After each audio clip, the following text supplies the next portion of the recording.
Assalamualaikum warahmatullahi wabarakatuh. Salam sejahtera bagi kita semua. Yang terhormat, Bapak Yoga Dwitya Pramudita Eskom MCS selaku dosen penguji. Yang terhormat, Ibu Eka Malasari Rohman Eskom Mkom selaku dosen pembimbing. Pada kesempatan kali ini, izinkan saya mempresentasikan laporan kerja praktik saya, yaitu membuat buku tutorial dengan judul Filtering Data COVID-19 menggunakan Pandas Data Frame. Studi kasus Filtering Data COVID-19 dengan metode agregasi menggunakan Pandas Data Frame. Sebelum saya lanjutkan membahas mengenai studi kasus yang mana saya akan mulai membuat program atau membuat tutorial mengenai filtering data COVID-19 menggunakan Pandas Data Frame, terlebih dahulu saya akan menjelaskan sedikit mengenai pokok-pokok pembahasan yang akan saya sampaikan pada presentasi kali ini. Yang pertama yaitu filtering data, kedua Pandas Data Frame, ketiga agregasi, yang keempat dataset, dan yang terakhir pembahasan studi kasus tersebut atau membuat program. Lanjut pada pembahasan pertama mengenai filtering data.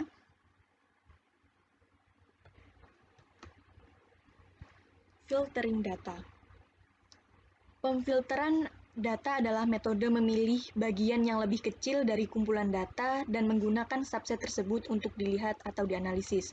Ini seperti di mana klausa where di SQL atau Anda harus menggunakan filter di MS Excel, Microsoft Excel untuk memilih baris tertentu terutama berdasarkan beberapa kondisi. Dalam hal kecepatan, Python memiliki cara efisien dalam melakukan penyaringan dan agregasi. Ini memiliki paket luar biasa yang disebut Pandas untuk tugas perselisihan data. Pandas telah dibangun di atas paket NumPy yang ditulis dalam periode bahasa program C yang merupakan bahasa tingkat rendah. Akibatnya, manipulasi data penggunaan paket Pandas adalah cara cepat dan cerdas untuk menangani unit data yang besar. Berbagai macam fungsi dari filtering data yaitu agar dapat ditampilkan dalam bentuk grafik, menghitung hasil untuk kelompok minat tertentu, mengecualikan pengamatan yang salah atau yang buruk dari analisis, melatih dan memvalidasi model statistik, penyaringan diharuskan untuk menguraikan pedoman atau logika untuk mengidentifikasi kasus yang Anda perlukan untuk analisis Anda. Pemfilteran juga akan disebut sebagai data subsetting atau data drill down.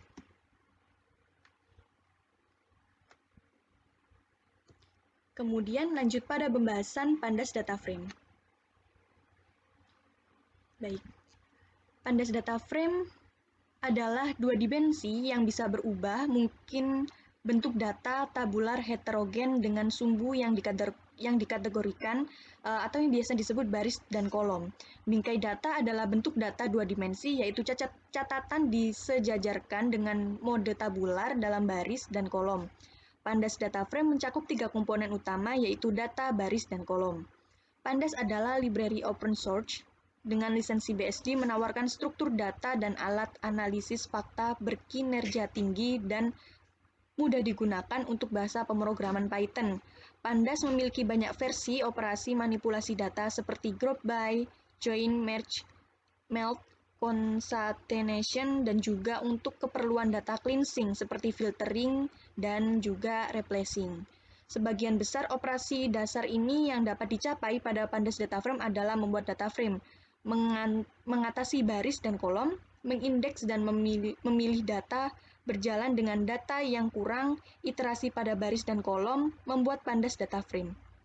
Di dunia nyata, Pandas Data Frame ini akan dibuat melalui memuat kumpulan data dari penyimpanan yang ada.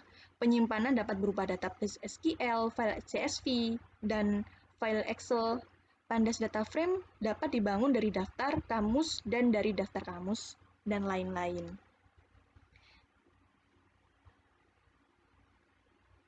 Keuntungan dari Pandas Library sendiri yaitu saat menganalisis file menggunakan Pandas, kita dapat memilah file menjadi komponen yang lebih kecil.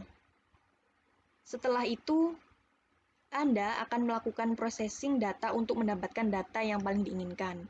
Yang kedua, Pandas memiliki banyak fungsi yang diperlukan untuk analisis data, terdiri dari penyaringan dengan situasi yang beragam atau segmentasi dan segregasi atau pemisahan data yang sesuai dengan preferensi. Yang ketiga, Pandas dapat menangani data yang hilang dengan menggunakan function filna. Nilai yang hilang dapat diganti dengan nilai khusus atau nilai tambahan termasuk mean, imedian. Memberikan kemudahan dalam analisis datetime series yang dapat dijadikan indeks sebagai datetime value. Konversi di antara zona waktu, konversi dari string datetime menjadi datetime, advanced time series filtering, lalu time series data plotting, rolling underscore data by average, sum, max, min, dan seterusnya. Dan yang terakhir, Pandas menyajikan fungsi plot data yang mungkin sangat bersih untuk digunakan, mulai dari histogram, diagram garis, diagram batang, plot container, plot pencar, plot kepadatan kernel, hingga plot statistik untuk data deret waktu. Selanjutnya, pembahasan mengenai agregasi. Agregasi adalah mengurangi dan meringkas data tabel. Sederhananya, agregasi adalah kesimpulan dari suatu data, mulai dengan catatan mentah dari tabel atau sumber data lainnya. Data sering datar artinya ada banyak detail tetapi belum dikelompokkan dengan cara apapun. Bagian penting dari model data adalah menetapkan agregasi yang menyederhanakan, mengabstraksi, atau meringkas pola dalam solusi untuk pertanyaan bisnis khusus.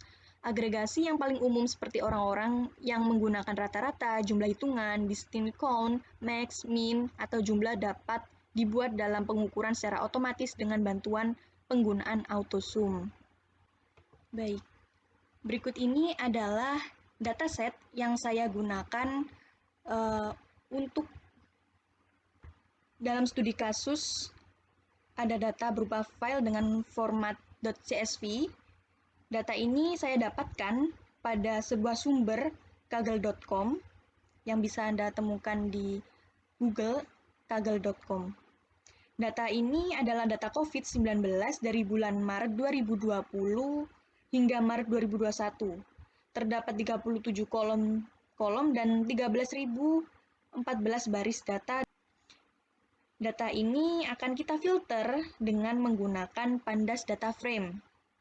Konsep agregasi nantinya akan digunakan dalam pembuatan program untuk menyatakan jumlah kasus pasien terdampak,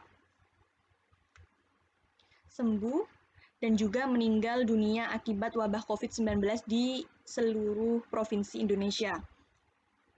Dan juga melihat provinsi mana saja yang jumlah kasus aktifnya paling sedikit dan yang paling banyak terdapat kasus aktif COVID-19 di setiap hari dalam 1 tahun terakhir. Tujuan dari data ini sendiri nantinya agar dapat mengetahui progres kondisi COVID-19 di seluruh provinsi Indonesia. Lanjut pembahasan mengenai studi kasus. Dalam pembahasan studi kasus ini, kita akan membuat program mengenai filtering data COVID-19 menggunakan Pandas Data Frame. Namun, sebelum kita membuat program ini, pastikan Anda semua telah menginstal bahasa pemrograman Python dengan Jupyter. Berikut ini saya tunjukkan cara instalasi bahasa pemrograman Python dengan Jupyter. Baik, yang pertama, kunjungi situs anaconda.com. Jadi, Anaconda ini merupakan platform yang biasa digunakan untuk proses data science. Di dalamnya kita dapat menjalankan berbagai macam tools seperti Jupyter, RStudio, Spider, Goldfish, dan lebih banyak lagi. Baik, untuk unduh dan instalasi Python dengan Jupyter, yang pertama kita mengunjungi situs Anaconda lalu pilih Get Started, pojok kanan atas.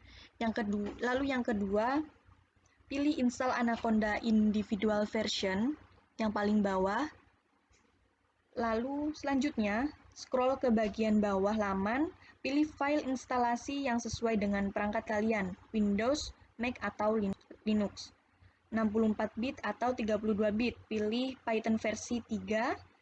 Proses download akan dimulai dan kalian bisa menunggu prosesnya hingga selesai. Setelah itu, cari file yang telah kalian unduh tersebut, lalu kalian install. Jalankan proses instalasi seperti memasang software pada umumnya. Ikuti pilihan default instalasi. Setelah install berhasil, lalu pada tahap keempat ini, kalian bisa membuka Anaconda Navigator melalui Start Menu. Hasilnya kurang lebih seperti gambar pada nomor 4. Lalu, kita bisa masuk ke Jupyter melalui dua cara, yaitu melalui Anaconda Navigator langsung, atau melalui Start Menu. Jendela browser akan terbuka dan membuka Jupyter, seperti pada gambar kelima. Lanjut, di Jupyter Notebook, kita juga dapat membuat file dan folder sama seperti membuatnya di halaman sistem operasi, seperti Windows, Linux, atau Mac. Baik, berikut tadi penjelasan mengenai cara unduh atau menginstal Python dengan Jupyter. Selanjutnya, kita akan membahas mengenai studi kasus, di mana di sini saya akan membuat program mengenai filtering data COVID-19 menggunakan Pandas Data Frame. Berikut ini adalah tutorial membuat program filtering data COVID-19 di seluruh provinsi Indonesia menggunakan Pandas Data Frame yang akan saya jelaskan dari awal hingga akhir. Yang pertama, membuka dan membuat file di Jupyter Notebook. Pada implementasi kali ini, kita akan buka Jupyter Notebook menggunakan aplikasi Anaconda. Yang pertama, kita langsung buka saja aplikasi Anaconda Navigator, kemudian setelah itu kita cari Tools Jupyter. Nah, lalu kita klik Launch, seperti gambar di bawah ini. Selanjutnya, setelah membuka aplikasi tersebut, maka buat file Python dengan cara klik New di bagian pojok kanan atas ini, lalu pilih Python 3. Setelah melalui proses loading, file baru telah berhasil dibuat dan siap untuk digunakan. Baik, setelah berhasil membuat file baru, langsung saja kita mulai implementasi data secara berurutan. Pertama, kita importkan library Python terlebih dahulu guna untuk menunjang fungsi Python yang akan digunakan. Yang pertama, import matplotlib, import pandas, import numpy, dan import datetime. Pada komen di sini, ada beberapa fungsi yang dipanggil diantaranya import matplotlib berfungsi membantu memvisualisasikan data menjadi lebih rapi, lalu import pandas berfungsi sebagai pengolahan data dan juga pengagregasian pada SQL. Selain itu juga bisa digunakan membaca file dengan format CSV, TXT, dan lain sebagainya. Lalu import numpy di sini berfungsi untuk operasi vektor dan matriks atau dapat dikatakan untuk mengelola array dan array multidimensi. Yang terakhir, import datetime berfungsi untuk manipulasi data datetime. Lanjut, tutorial yang kedua, import dataset. Di sini membaca file CSV COVID-19 yang telah di-download dengan menggunakan fungsi pd.read_csv. Ini untuk memunculkan sebuah dataset yang saya gunakan. Ada date, location ISO code, location, new case, new date, recovered case, lalu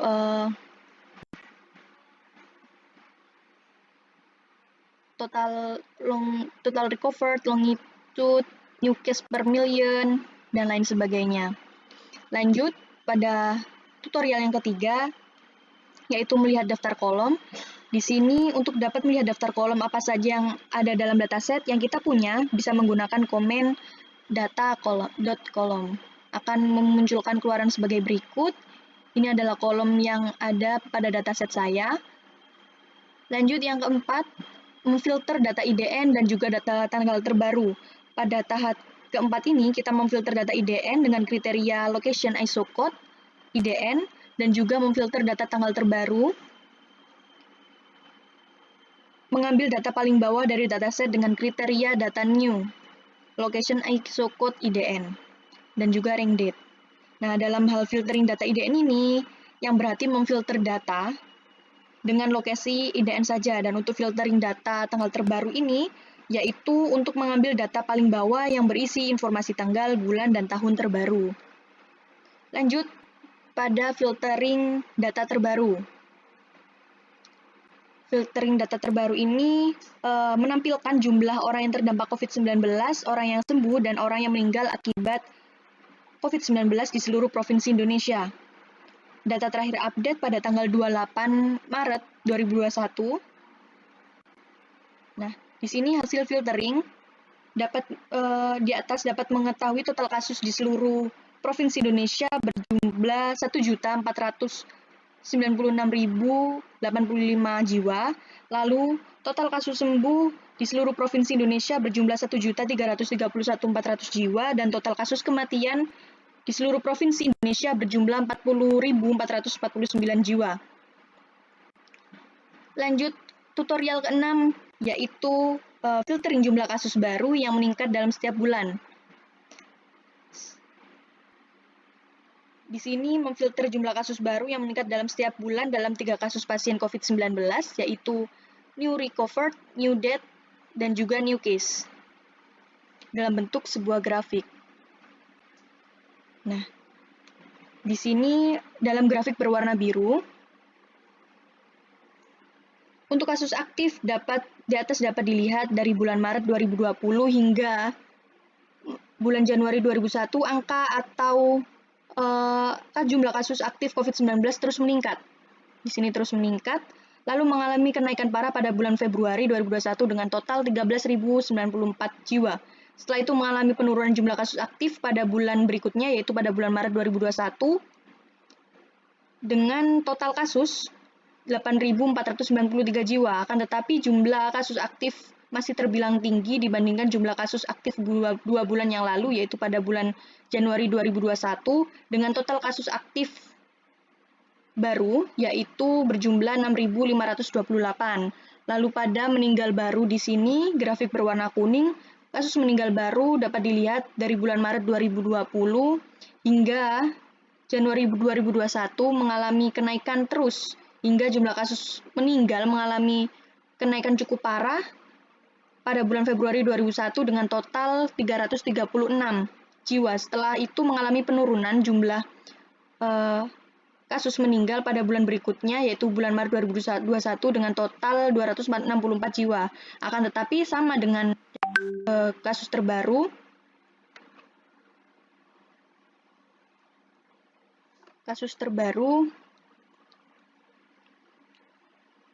masih terbilang tinggi dibanding jumlah kasus aktif kasus meninggal 2 bulan yang lalu, yaitu pada bulan Januari 2021 dengan total kasus meninggal 243 jiwa. Di sini pada sembuh baru,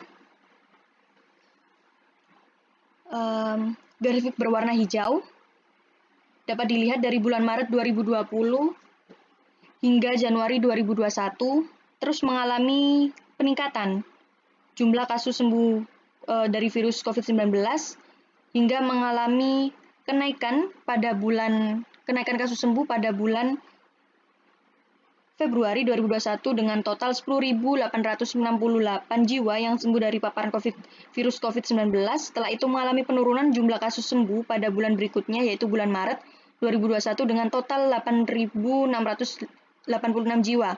Akan tetapi jumlah kasus sembuh masih terbilang tinggi dibanding jumlah kasus aktif 2 bulan yang lalu, yaitu pada bulan Januari 2021 dengan total kasus sembuh yaitu 6.983 jiwa. Di sini ada grafik gabungan dari kasus sembuh baru, meninggal baru, dan kasus aktif baru. Lanjut tutorial yang ke-7, yaitu menampilkan kumulasi data kasus dari seluruh provinsi Indonesia. Menampilkan grafik kumulasi data kasus COVID-19. Di sini komen untuk menampilkan grafik kumulasi data kasus. Ini berwarna kuning untuk pasien yang meninggal, berwarna hijau untuk pasien yang sembuh akibat COVID-19, dan yang berwarna biru adalah aktif atau dirawat. Lanjut, untuk menampilkan kumulasi data kasus dari seluruh provinsi di Indonesia, berikut ini adalah komen untuk menampilkan grafik seluruh pasien, seluruh kasus dari seluruh provinsi di Indonesia, dari kasus meninggal, terdampak, dan sembuh di seluruh provinsi Indonesia. Lanjut pada tutorial yang ke-10, yaitu menampilkan data kasus aktif dari 34 provinsi di Indonesia agar dapat melihat dengan jelas data 34 provinsi dengan total kasus aktif dalam bentuk grafik dari masing-masing provinsi di seluruh Indonesia menggunakan komen sebagai berikut.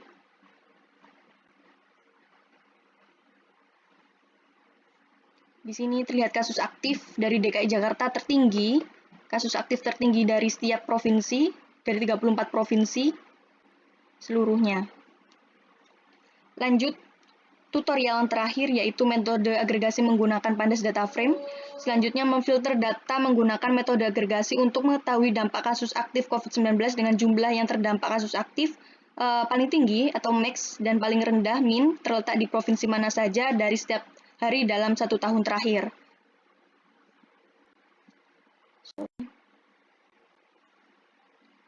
Di sini penggunaan metode agregasinya untuk mengetahui min kasus terendah dan max untuk kasus tertinggi.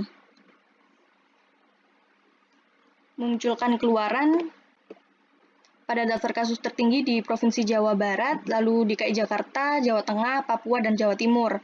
Dan kasus terendah ada di Provinsi Kalimantan Barat, Jambi, Sumatera Selatan, Maluku Utara, dan Nusa Tenggara Barat. Baik, kesimpulan dari hasil program yang telah saya buat mengenai filtering data COVID-19 di seluruh provinsi Indonesia menggunakan Pandas Data Frame dapat disimpulkan bahwa tujuan dari filtering data tersebut adalah agar dapat ditampilkan dalam bentuk grafik.